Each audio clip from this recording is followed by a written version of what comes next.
Good evening dear students. Ecosystem में आज ecological succession discuss करेंगे हम लोग। ठीक है, इकोलॉजिकल सक्सेशन। इकोलॉजिकल सक्सेशन में सबसे पहले तो आपको सक्सेशन वर्ड को समझना होगा। सक्सेशन का मतलब होता है ग्रेजुअल चेंजेस। ठीक है, कहीं पे भी कोई भी चेंज हो रहा है, ठीक है, वो क्या है, सक्सेशन है। और यहाँ पे जो चेंज हो रहा है वो इकोलॉजिकल लेवल पे हो रहा है। ठीक है, और इस टॉपिक को समझने के लिए आपको थोड़ा सा कम्युनिटी लेवल पे भी आपको आइडिया होना चाहिए कम्युनिटी क्या होता है, व्हाट इज़ अ कम्युनिटी। ठीक है, और देन उसके बाद से ये टॉपिक आप समझ सकते हैं। ठीक है, बायोटिक एबायोटिक वर्ड आपको पता है, स्पीसीज़ वर्ड आपको पता ही है। ठीक है, ओनली आपको कम्युनिटी पे ध्यान देना। कम्युनिटी एक्चुअली होता क्या है, बहुत सारे स्पीसीज़ के जितने भी मेंबर होते हैं, जैसे सपोज दैट कोई एरिया है और वहाँ पे A B C D E बहुत सारे स्पीसीज़ हैं। ठीक है, और जब बहुत सारे स्पीसीज़ होते हैं तो उनके बहुत सारे मेंबर्स भी होते हैं। उन सब का टोटल जो होता है वो क्या होता है, कम्युनिटी होता है। क्या होता है, कम्युनिटी।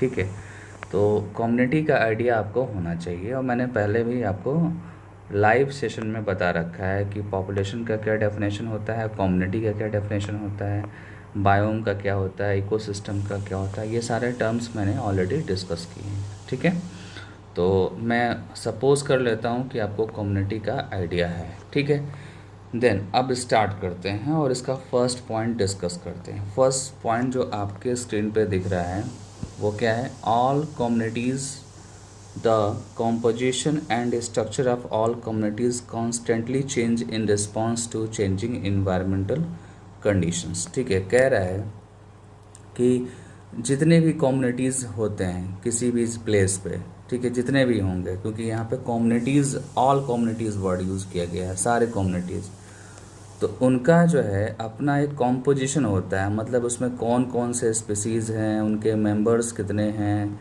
ठीक है, और उनका स्ट्रक्चर क्या ध्यान देना है, स्ट्रक्चर, कॉम्पोजिशन और स्ट्रक्चर को ध्यान देना है।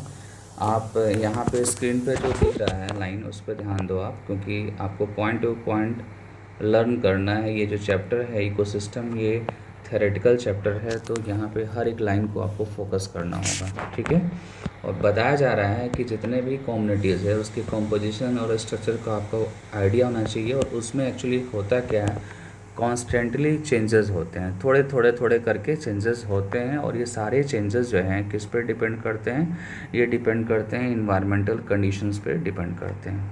ठीक है, this change is orderly and sequentially. ध्यान देना, जो ये कांस्टेंट चेंजेस मैं यहाँ पे मार्क कर रहा हूँ, ठीक है, ये क्या है, ऑर्डरली हैं। मतलब उनका एक सीक्वेंस है, एक ऑर्डर है, एक मतलब एक पैटर्न है। ठीक है, जैसे ए के बाद बी आता है, ठीक है, और बी के बाद सी आता है, वैसे यहाँ पे भी क्या है, चेंजेस में सीक्वेंस है कुछ। ठीक है, और ये सब कुछ किस पे डिपेंड कर रहा है, जो इन्वायरमेंट है आपका, ठीक है, फिजिकल इन्वायरमेंट, उस पर डिपेंड कर रहा है।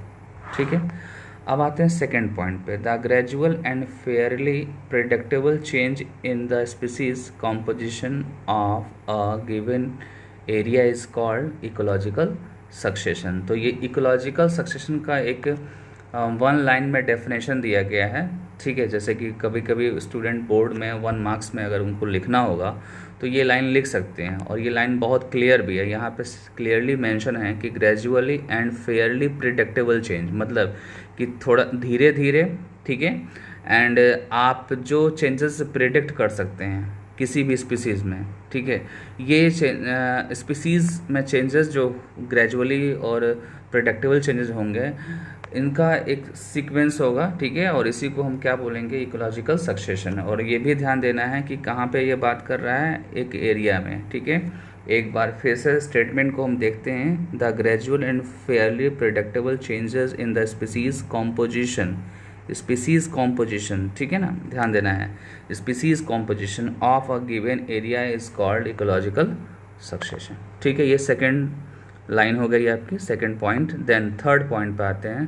थर्ड पॉइंट क्या है, during succession some species colonise, ये बहुत इंपॉर्टेंट पॉइंट है और समझना भी होगा आपको। यहाँ पे ये बोल रहा है कि कोई प्लेस है, वहाँ पे ए जो है, ए एंड बी दो स्पीसीज़ हैं जो वहाँ पे अच्छे से ग्रो कर रहे हैं, और कुछ ऐसे हैं जो लाइक सी एंड डी जो हैं ये डिसअपीयर हो रहे हैं। मैं यहाँ पे मेंशन कर दे रहा हूँ, आपको समझना आसान हो जाएगा आपके लिए। यहाँ पे आप लिखिए डिक्लाइन होना, डिक्लाइन एंड डिसअपीयर, ये वर्ड अगर आप लिख लेंगे तो ज़्यादा आपके लिए बेनिफिशियल होगा, ठीक है। डिसअपीयर होना एंड डिक्लाइन होना, और ये जो है ए और बी जो है ये क्या हो रहे हैं, क्लोनाइज हो रहे हैं, मतलब इनके नंबर बढ़ रहे हैं, ठीक है।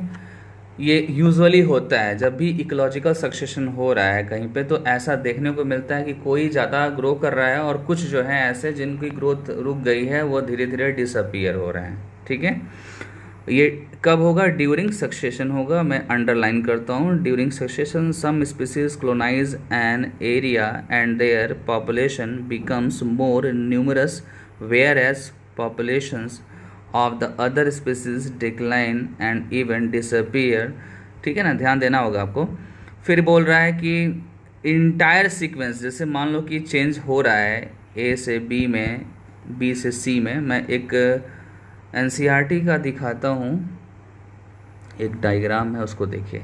देखो आप यहाँ पे प्राइमरी सक्सेशन हो रहा है, और प्राइमरी सक्सेशन में ये ए डायग्राम है, ए के बाद बी में कन्वर्जन हो रहा है, सी में हो रहा है, फिर डी में हो रहा है, फिर ई में हो रहा है, एफ में हो रहा है, ठीक है, फिर फाइनली जी में। ये स्टेबल है, फॉरेस्ट का है, स्टेबल फॉर्म है, तो ये चेंजेस आ रहे हैं, ठीक है। इसी से रिलेटेड आपका ये स्टेटमेंट है, ठीक है। मैं आता हूँ उस पेज पे, आप देखो यहाँ पे मेंशन है द इंटायर सीक्वेंसेस, अभी जो आपने डायग्राम में दिखा है बहुत सारे सीक्वेंसेस, वही चीज़ यहाँ पे अप्लाई करना है आपको। The entire sequences of communities that successively changes in a given area is called series, ठीक है। जितने भी आपने देखे हैं चेंजेस, ठीक है, उनको आप क्या बोलेंगे, एक साथ एक एरिया के अंदर क्या बोलेंगे, उसको सीरी बोलेंगे, ठीक है। और उसमें से जो पर्टिकुलर किसी एक को ले लिया, जैसे कि मैं डायग्राम में दिखा रहा हूँ आपको, जैसे इसको ले लिया आपने, ठीक है, पर्टिकुलर को, तो पर्टिकुलर के लिए यहाँ पे जो टर्म यूज़ किया गया है वो क्या है, आप देखो, ट्रांजिशनल कम्युनिटीज़, ठीक है, इंडिविजुअल ट्रांजिशनल कम्युनिटीज़, और उसको साइंटिफिकली जो है इकोसिस्टम में क्या बोलते हैं, सीरल स्टेजेस बोलते हैं। क्या बोलते हैं, seral stages or seral communities, ठीक है। किसी एक इंडिविजुअल ट्रांजिशनल कम्युनिटी को आप क्या बोलेंगे, seral stages or seral communities बोलेंगे, ठीक है। देन इसके बाद से फोर्थ पॉइंट पे ध्यान दीजिए। फोर्थ पॉइंट अपने आप में सिंपल है, आसान है, और यहाँ पे बताया गया है कि कहीं भी किसी भी प्लेस पे, जैसे सपोज दैट बेयर रॉक है, ठीक है, कोई ऐसा जगह जहाँ पे कुछ नहीं है, कुछ भी नहीं है, ठीक है ना, वहाँ टोटली रॉक है, बेयर है, वहाँ पे एक भी ऑर्गेनिज्म है, और उस प्लेस पे कोई अगर ऑर्गेनिज्म का ग्रुप आता है, फर्स्ट ग्रुप ऑफ ऑर्गेनिज्म आता है, तो वहाँ पे जो कम्युनिटी स्टार्टिंग में डेवलप होगी उसको आप क्या बोलेंगे, पायनियर प्राइमरी कम्युनिटी बोलेंगे। जो पहली बार जैसे भी आ गया, जैसे कि एक पूरा ग्रुप आ गया ऑर्गेनिज्म का, और यहाँ पे धीरे धीरे वो सर्वाइव करना स्टार्ट कर दिया, तो उसको आप क्या बोलेंगे, उस पूरे ग्रुप को आप बोलेंगे पायनियर प्राइमरी कम्युनिटी बोलेंगे, ठीक है। और धीरे धीरे वो क्या करेंगे, वो डेवलप करेंगे, उनका नेक्स्ट जनरेशन आएगा, फिर वो मतलब अपने स्टेबिलिटी की तरफ जाएंगे, और ज़्यादा वहाँ सूटेबल कंडीशंस क्रिएट करेंगे। इवन वहाँ पे जो इन्वायरमेंट है, जो फिजिकल इन्वायरमेंट है, वो सारे आइडियल होते जाएंगे, और फिर उन ऑर्गेनिजम्स में जो पायनियर कम्युनिटी में हमने इंक्लूड किया था, वो ऑर्गेनिज्म और ज़्यादा स्टेबलाइज हो जाएंगे, और वो जो कम्युनिटी होगी बाद में जाकर जैसे ही वो स्टेबलाइज होगा, ठीक है, जैसे ही वो स्टेबलाइज होगा, जिसको आप बोलेंगे फाइनल ग्रुप ऑफ ऑर्गेनिज्म, ठीक है, उसको क्या बोलेंगे फिर, क्लाइमेक्स कम्युनिटी, ठीक है। मतलब वर्ड से ही क्लियर है कि क्लाइमेक्स आ गया मतलब कि कम्युनिटी का स्टेबल फॉर्म आ गया। और जो पायनियर वर्ड है वो क्या, स्टार्टिंग है, ठीक है। उसमें क्या होता है पायनियर में कि फर्स्ट ग्रुप ऑफ ऑर्गेनिज्म आया यहाँ पे और वहाँ शुरू किया ग्रोथ, तो उसको आप प्राइमरी भी बोलेंगे और पायनियर भी बोलेंगे, ठीक है। बट वही धीरे धीरे क्या हो गया, स्टेबलाइज हो गया उस प्लेस पे और सबसे ज़्यादा स्टेबल फॉर्म में दिख गया, तो वो हो जाएगा आपका क्लाइमेक्स कम्युनिटी हो जाएगा, ठीक है। आगे देखते हैं, आगे बोल रहा है climax community is the stable, ठीक है। ये तो ऑब्वियसली मैंने बताया कि क्लाइमेक्स का मतलब ही हो गया कि जो लास्ट में होगा, और लास्ट में हर चीज़ स्टेबल ही होती है। फिर बोल रहा है सेल, यहाँ पे बोल रहा है self perpetuating biotic community at the end of succession and is the perfect harmony with physical environment. यहाँ पे ये आपको बताना है कि जितने टाइम लगेंगे क्लाइमेक्स कम्युनिटी को बनने में वो एक लंबा टाइम होगा, और जब लॉन्ग ड्यूरेशन जब पास कर जाता है ड्यूरिंग सक्सेशन तभी जाकर कोई कम्युनिटी जो है वो स्टेबलाइज होता है और उसी को हम क्लाइमेक्स बोलते हैं, ठीक है ना। और ये एक पीसफुल सीक्वेंस है, मतलब एक आराम से होने वाला चेंज जो किसी को नुकसान नहीं पहुंचाएगा, वो ओवरऑल ये करेगा कि हमको स्टेबलाइज होना है उस प्लेस पे, ठीक है। तो ये पॉइंट आपका फिनिश हो गया, ठीक है। Perfect harmony with the physical environment यहाँ तक हो गया है। और इसमें एक पॉइंट और रिमेनिंग है, उसको मैं डिस्कस कर लेता हूँ। Climax community is a maximum diversity. तो ये भी सही है कि क्लाइमेक्स में जो है मैक्सिमम डाइवर्सिटी होगा एंड नीच स्पेशलाइजेशन, ठीक है ना। नीच स्पेशलाइजेशन का मतलब हो गया कि वहाँ पे नेचर के द्वारा जो सूटेबल होगा ऑर्गेनिज्म, ठीक है, वो वहाँ पे सेट हो जाएंगे ए बायोटिक लेवल पे भी, बायोटिक लेवल पे भी, और इसीलिए उसको आप नीच स्पेशलाइजेशन बोल सकते हैं। नीच स्पेशलाइजेशन का मतलब ही सिंपल ही हो गया कि कोई चीज़ अगर बन रही है ग्रेजुअली और अपने लास्ट स्टेज में है तो वहाँ पे सब कुछ परफेक्ट होगा ए बायोटिक लेवल पे और बायोटिक लेवल पे जिसको नेचर ने खुद सेलेक्ट किया हो ड्यूरिंग इवोल्यूशन, ठीक है। अब आते हैं नेक्स्ट क्या है आपका, in successive serial stages there is a change in the diversity of species of organism, increase the number of species organism as well as increase the total biomass. कह रहा है कि सक्सेसिव जो भी चेंजेस आ रहे हैं इकोलॉजिकल सक्सेशन में, तो वहाँ पे क्या होगा, जैसे जैसे वो क्लाइमेक्स कम्युनिटी की तरफ जाएगा, मैंने पहले भी बताया कि वहाँ पे डाइवर्सिटी इंक्रीज हो जाएगा और डाइवर्सिटी या स्पीसीज जो है वो इंक्रीज हो जाएंगे, और ओवरऑल बायोमास जो होगा वो भी टोटल क्या होगा, इंक्रीज होगा। बायोमास भी क्या होगा, टोटल इंक्रीज होगा, ठीक है। The present day communities in the world have come to be because of succession that has occurred over millions of year, ठीक है। प्रेजेंट डे कम्युनिटी कह रहा है कि जो प्रेजेंट डे में आज जो आपके सराउंडिंग में दिख रहा है, ठीक है, जो भी स्पीसीज़ या जितने भी टाइप के ऑर्गेनिजम्स दिख रहे हैं, ठीक है, ये बहुत काफ़ी टाइम लगे हैं इनको फॉर्म होने में, मतलब एक लॉन्ग ड्यूरेशन जब पास हुआ है तब जाकर इतने सारे वेराइटीज़ ऑफ ऑर्गेनिजम्स अर्थ पे अवेलेबल हैं अभी राइट नाउ। तो वही चीज़ यहाँ पे लिख रहा है, the present day communities in the world have come to be because of succession that has occurred over millions of years since life started on earth, ठीक है। एक्चुअली सक्सेशन, देखो यहाँ जो लाइन देने वाला है ये बहुत इंपॉर्टेंट है। एक्चुअली सक्सेशन बोल रहा है कि ये सक्सेशन और इवोल्यूशन ये पैरेलल हुए हैं अर्थ पे, ठीक है। अर्थ पे जैसे पहले तो आपको पता है कि पहले यूनिवर्स बना, ठीक है, क्या बना, यूनिवर्स बना, यूनिवर्स बनने के बाद से अर्थ बना, फिर अर्थ पे पहले एक्वाटिक ऑर्गेनिजम्स आए, ठीक है, प्लांट एनिमल, धीरे धीरे इनमें डेवलपमेंट हुआ। तो ये सब क्या है, इवोल्यूशन का पार्ट ही तो है। तो सक्सेशन और इवोल्यूशन दोनों साथ ही साथ हुए, ठीक है। तो ये आपका आपके सामने जो स्क्रीन पे दिख रहा है ये कंप्लीट कर दिया मैंने। देन इसके बाद से हम टाइप ऑफ इकोलॉजिकल सक्सेशन पे आएंगे। टाइप ऑफ इकोलॉजिकल सक्सेशन में आपके सामने स्क्रीन पे दिख रहा है, दो टाइप हैं, 2 टाइप्स के हैं यहाँ पे, primary succession and secondary succession, ठीक है।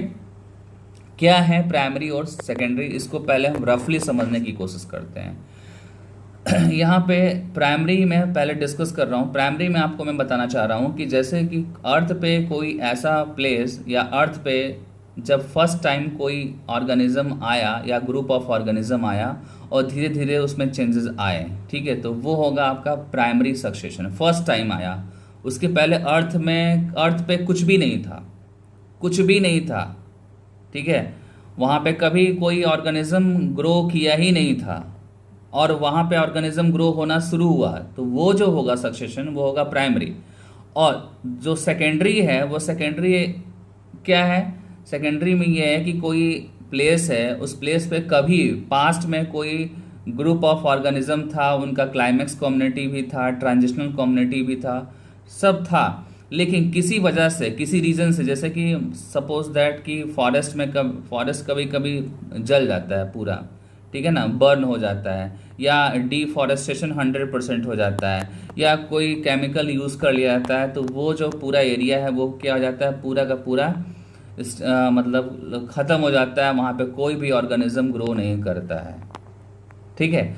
और देन फिर से अगेन वहाँ पे अगर कुछ ऑर्गेनिजम्स का ग्रुप आकर और स्टार्टिंग कर दें अपने ग्रोथ को, ठीक है, या कोई ह्यूमन एक्टिविटीज़ के वजह से वहाँ पे फिर से जो है वेजिटेशन हो जाए, फिर बाद में एनिमल्स आ जाएं। जैसे मैं एग्जांपल बता रहा हूँ आपको, जैसे कि कोई फॉरेस्ट है, बर्न हो गया, और वहाँ पे बर्न होने के 2-3 साल या कुछ सालों के बाद से कुछ ह्यूमन का ग्रुप गया और वहाँ पे सीड लगाया, वहाँ पे प्लांटेशन कर दिया, ठीक है, तो ये होगा आपका सेकेंडरी सक्सेशन। सेकेंडरी सक्सेशन में ध्यान ये देना है कि पहले पास्ट में था कुछ और कुछ टाइम के लिए वो नहीं था और फिर अगेन आ गया, तो वो हो जाएगा आपका सेकेंडरी सक्सेशन, ठीक है। अब थोड़ा सा हमेशा की तरह मैं बुक की लाइंस को ज़्यादा फोकस करता हूँ, क्योंकि आपको पता है कि नीट का जो एग्ज़ाम है, ठीक है, उसमें स्टेटमेंट बेस्ड क्वेश्चंस आते हैं, ठीक है, इनकरेक्ट और करेक्ट फाइंड आउट करने के लिए आते हैं। और मैं हमेशा से बोलता आ रहा हूँ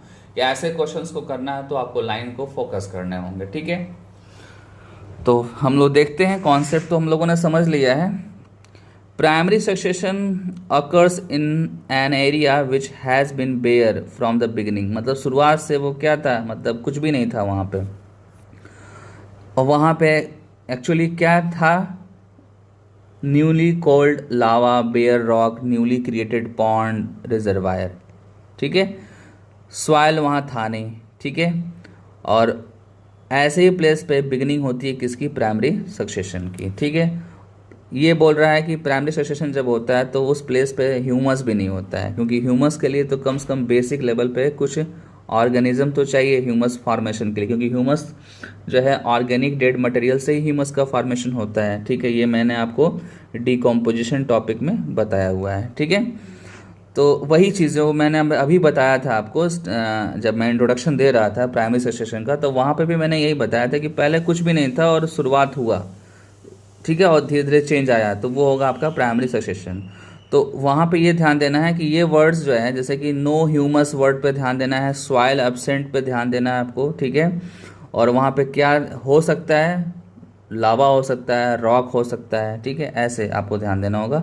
देन नेक्स्ट लाइन है, soil is a must before a biotic community of diverse organism can becomes established, ठीक है।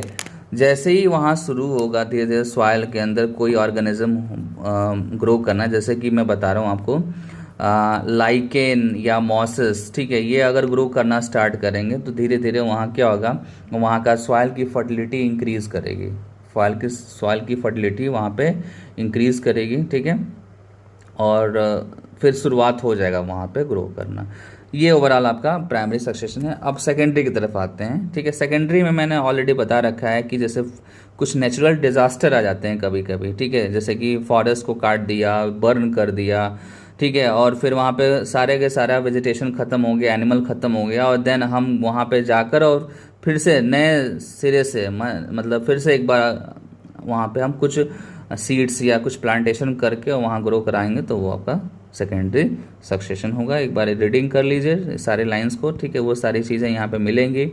जैसे ह्यूमस यहाँ पे मिलेगा आपको, क्योंकि वो सारे जो प्लांट्स कभी ख़त्म हुए थे वो उसी सॉइल के अंदर होंगे, तो वो फर्टिलाइज़र या ह्यूमस बना लेंगे। कभी कभी स्पोर भी रह जाते हैं, कभी कभी सीड भी रह जाते हैं, और फिर वहाँ से पाइनियर कम्युनिटी स्टार्ट होता है, और पाइनियर से धीरे धीरे वो क्लाइमेक्स कम्युनिटी की तरफ शिफ्ट कर जाते हैं, ठीक है। तो ये आपका टाइप ऑफ सक्सेशन भी कंप्लीट हो गया। देन इसके बाद से आपको प्लांट्स में थोड़ा सक्सेशन डिस्कस करना है, जैसा कि एनसीईआरटी ने दिया हुआ है, ठीक है। आपके सामने स्क्रीन पे ये सक्सेशन ऑफ प्लांट्स हेडिंग दिख रहा है आपको, ठीक है। इसमें बता रखा है कि जिरार्क्स या हाइड्राज, मतलब कि वाटर में जो सक्सेशन हो रहा है एक्वेटिक एनवायरनमेंट में, और जो डेजर्ट रीजन में जहाँ पे ड्राई है एरिया वहाँ पे अगर सक्सेशन हो रहा है तो वहाँ पे टेंडेंसी ये होती है कि मॉडरेट लेवल पे सारे चीज़ें हो जाएं, जैसे कि जो आपका एबायोटिक कंपोनेंट्स हैं वो ऐसा रहे कि वहाँ पे जो वाटर कंटेंट है या अदर जो फैक्टर्स हैं वो एवरेज अमाउंट में रहें, मॉडरेट अमाउंट्स में रहें, ताकि किसी भी टाइप के प्लांट को ग्रोथ करने में वहाँ पे प्रॉब्लम ना हो। ठीक है, मैं आपको दिखाता हूँ ये पॉइंट यहाँ पे। ये एनसीईआरटी का स्क्रीनशॉट है, लिया हुआ है, तो आप इसको रीड कर सकते हैं। यहाँ पे जो फर्स्ट लाइन है, based on the nature of habitat. ठीक है, आप सबको पता है कि सब कुछ किस पर डिपेंड करता है, हैबिटाट पर डिपेंड करता है। Whether it is water or very wet area, मतलब कि एक्वेटिक इन्वायरमेंट हो या थोड़ा सा पार्सली एक्वेटिक हो, मतलब थोड़ा थोड़ा सा नमी हो उस एरिया में, मॉइस्ट हो। ठीक है, या तीसरा जो कंडीशन ले रहा है वेरी ड्राई एरिया। ठीक है, इन सब को हम क्या बोलते हैं, succession of plant is called hydrarch, xerarch respectively. ठीक है, अगर आप वाटर वाला एरिया लेंगे तो हाइड्राज बोलेंगे, अगर आप ड्राई एरिया लेंगे तो जीराज बोलेंगे। ठीक है, अब बोल रहा है कि हाइड्राज सक्सेशन में क्या होता है, तो आपको मैंने बताया कि पहले हाइड्राज में क्या होता है, वाटर कंटेंट या वाटर ज़्यादा होता है, फिर धीरे धीरे क्या होता है वहाँ पे वाटर कम होना स्टार्ट हो जाता है। और इसी पैटर्न पे अर्थ पे इवोल्यूशन भी हुआ। जब हम अर्थ पे इवोल्यूशन डिस्कस करते हैं तो पहले बताते हैं कि वहाँ पे वाटर था, वाटर में ऑर्गेनिजम्स ग्रो किए, फिर धीरे धीरे टेरेस्ट्रियल ऑर्गेनिजम्स आ गए, ऐसे करके हम सीक्वेंस को डिस्क्राइब करते हैं। और वही चीज़ यहाँ पे एनसीईआरटी में मेंशन भी है। आप देखो, hydrarch succession takes place in wet area and, यहाँ पे आप देखो, आप hydrarch succession takes place in wet area, तो ये तो सबको पता है कि वेट एरिया जहाँ वाटर कंटेंट होगा वहाँ से स्टार्ट होगा हाइड्रॉस सक्सेशन, और सक्सेशनल सीरीज प्रोग्रेस होगा, मतलब बहुत सारे यहाँ पे चेंजेस आएंगे, और हाइड्रास जो है वो मिजाक में कंडीशन में कन्वर्ट होगा, मतलब कि हाई वाटर कंटेंट से एवरेज वाटर कंटेंट की तरफ वहाँ का जो सॉइल होगा या वहाँ का जो सरफेस होगा वो होगा। ठीक है ना, एज अगेंस्ट द, मतलब कि इसका जस्ट अपोजिट, हाइड्राज सक्सेशन का जस्ट अपोजिट क्या होता है, जीराज कंडीशन, मतलब कि वो एरिया जहाँ पे पानी कम हो, बहुत कम हो, जैसे डेजर्ट एरिया। ठीक है, वहाँ पे रेगिस्तान में क्या होता है, पानी कम होता है। रेगिस्तान के प्लांट तो चाहते हैं कि थोड़ा पानी मिल जाए, ज़्यादा ना मिले लेकिन थोड़ा मिल जाए, और ज़्यादा ना मिलने का मतलब एवरेज अमाउंट, और एवरेज का मतलब ही हो गया है मिजिक कंडीशंस। क्या हो गया, मिजिक कंडीशन। जैसे कि यहाँ आपने देखा कि ज़्यादा वाटर था तो उसको वाटर कम चाहिए, और यहाँ पे कम वाटर है, वेरी वेरी लेस अमाउंट में है डेजर्ट रीजन में, तो वो उसको चाहिए ज़्यादा वाटर, ज़्यादा मतलब कि एवरेज अमाउंट में हो जाए, ताकि बैलेंसिंग हो जाएगा, मीडियम वाटर कंटेंट हो जाएगा, तो हर टाइप के प्लांट्स वहाँ पे ग्रोथ कर सकते हैं। ठीक है, ये चीज़ ध्यान देना होगा। अब आते हैं सेकंड पैराग्राफ में। सेकंड पैराग्राफ में बोल रहा है कि what is a pioneer species. Pioneer species को डिफाइन कर रखा है, और एक्चुअली पायनियर स्पीसीज वो स्पीसीज होता है जो बेयर एरिया में स्पीसीज फर्स्ट टाइम इन्वेड करता है, जाता है first time. Species that invade bare area is called pioneer species. ठीक है, in primary succession on the rock these are usually lichens. जब प्राइमरी सक्सेशन होता है रॉक पे, मैंने अभी बताया था ना कि रॉक पे जब पहला ऑर्गेनिज्म आता है तो वहाँ पे यूजुअली क्या होता है, लाइकेन होता है और मॉसेसेस होते हैं। मॉसेसेस आपने पढ़ा होगा कहाँ पे, आपने 11th में प्लांट किंगडम में पढ़ा होगा, तो वहाँ पे क्लियरली मेंशन है कि मॉसेसेस और लाइकेन फर्स्ट टाइम और रॉक पे धीरे धीरे ग्रो करना शुरू करते हैं, और वहाँ पे करते क्या हैं, वो कुछ सब्सटेंसेस एसिड्स सिक्रीट करते हैं। ठीक है, और वहाँ के रॉक को डिसॉल्व करते हैं। जब वहाँ पे रॉक डिसॉल्व होता है तो वहाँ पे सॉइल फॉर्मेशन प्रोसेस स्टार्ट होता है, और एज वेल एज वेदरिंग। ठीक है, वेदरिंग एंड सॉइल फॉर्मेशन होगा, जिससे क्या होगा कि वहाँ पे धीरे धीरे आने वाले जो प्लांट्स होंगे वो अच्छे से ग्रो कर सकें, क्योंकि सॉइल फॉर्मेशन का मतलब ही हो गया कि वहाँ पे अब जो सॉइल कंटेंट है वो ऐसा हो जाएगा कि जहाँ पे हर टाइप का प्लांट ग्रो करेगा। आगे देखते हैं, the latter pave way to some very small plant like bryophytes. आपको वैसे भी पता है कि स्टार्टिंग में जो प्लांट आते हैं, जैसे कि आप या तो एल्गी बोलते हैं, एल्गी लोअर प्लांट्स में आते हैं। ठीक है, एल्गी किस में आएंगे, एल्गी लोअर प्लांट्स में आएंगे, और एल्गी जो है एक्वेट ज़्यादातर उनको वाटर कंटेंट ज़्यादा चाहिए, लेकिन जब वाटर कम हो तो उस कंडीशन में ब्रायोफाइट जो है आ जाते हैं, ब्रायोफाइट, ठीक है। और which are able to take hold in small amount of soil, वो थोड़ा सा सॉइल को यूज़ करेंगे, ठीक है, और सॉइल में जो मॉइस्ट है उसको यूज़ करेंगे और धीरे धीरे ग्रो करेंगे। फिर उनकी डेथ होगी, ब्रायोफाइट्स की डेथ होगी, उनकी जो बॉडी का पार्ट सॉइल में जाएगा, वो फर्टिलाइजर की तरह डिकम्पोजिशन के बाद वो कन्वर्ट हो जाएगा। आपको मैं बता दे रहा हूँ, जैसे कोई भी यहाँ पे तो ब्रायोफाइट लिखा हुआ है ना, ब्रायोफाइट्स बोल रहा है कि इसका भी लाइफ स्पेन होता है, लाइफ स्पेन फिनिश होने के बाद ये डिकम्पोज होते हैं, क्या होते हैं, डिकम्पोज होते हैं। तो डिकम्पोज होने के बाद से ये सॉइल में क्या हो, सॉइल की फर्टिलिटी को इंक्रीज करेंगे, और देन वहाँ पे फर्दर जो उनसे हायर प्लांट्स वो ग्रो करेंगे, उनको एडवांटेज मिलेगा, ठीक है। आप यहाँ पे स्क्रीन पे देखो ध्यान से, they are with time, time के साथ succeeded by higher plants after several more stages, बहुत सारे स्टेजेस आएंगे, फिर हायर प्लांट्स वहाँ पे ग्रो कर जाएंगे, ठीक है। आगे आते हैं, ultimately a stable climax forest community is form, finally क्या होगा, क्लाइमेक्स की तरफ ही जाना है इसको, ठीक है। हर चीज़ स्टेबल स्टेबल होना चाहती है, चाहे वो कोई भी चीज़ है अर्थ पे, वो हमेशा अपने स्टेबिलिटी की तरफ मूव करता है। जैसे यहाँ पे हम अगर सक्सेशन डिस्कस कर रहे हैं तो शुरुआत होती है पायनियर से, और एंडिंग कहाँ पे होती है, क्लाइमेक्स से होती है, क्लाइमेक्स, ठीक है। तो ये सेकेंड लास्ट पैराग्राफ पे आते हैं, in primary succession in water the pioneer are small phytoplanktons, ठीक है। ये आप समझने के लिए ये डायग्राम ध्यान दो, आप देखो यहाँ पे फाइटोप्लैंक्टन्स आए, फिर सबमर्ज प्लांट स्टेजेस आए, फिर आपका सबमर्ज फ्री फ्लोटिंग आया, फिर रीड स्वैम्प आया, फिर मार्श शैडो आया, फिर स्क्रॉब स्टेजेस आया, फिर फॉरेस्ट आया। तो वही सीक्वेंस यहाँ पे लिख रखा है सक्सेशन में, सिंपली एक बार रीडिंग करेंगे तो समझ में आ जाएगा आपको। देखो आप यहाँ पे, pioneer are small phytoplanktons which are replaced with time by rooted submerge plants, rooted floating angiosperm followed by free floating, मैंने अभी सीक्वेंस बताया है। तो बस वो आपको फिगर नंबर 14.5 को ध्यान देना है और वो सीक्वेंस लर्न कर लेना है, ठीक है। सेकेंडरी सक्सेशन की कहानी वही है, एक नया टर्म यहाँ पे दिख रहा है, प्रोपिग्यूल्स। प्रोपिग्यूल्स जो है, कुछ प्लांट में प्रोपिग्यूल्स से ही स्टार्टिंग होता है ग्रोथ, तो वो आप ऐड कर लेंगे, बाकी स्टोरी सेम है, ठीक है। तो ये लेक्चर आपका यहीं पे फिनिश हो रहा है, और इसके बाद हम डिस्कस करेंगे न्यूट्रिएंट साइकिल, ठीक है।